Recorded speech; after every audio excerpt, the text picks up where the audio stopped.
Hello guys, balikan natin ang ating nilotong apritada dahil kulang pa siya sa alat guys. Lagyan muna natin guys ng konting salt para manunuot yung tamang lasa lang. Lagyan natin ng guys ng powder konti. Kasi nilagyan ko na rin yung kanina sa marinade ng powder. Ulitin lang natin guys paglagay. Yan, luto na yan guys kasi ayan yung lumabas na yung buto ng manok. Tsaka malapot na siya guys. Nanonood na ang lasa niyan. Tikman natin guys.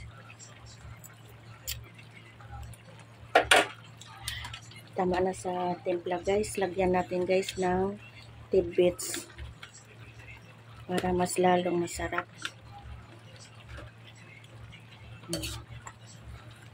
Okay na yan guys.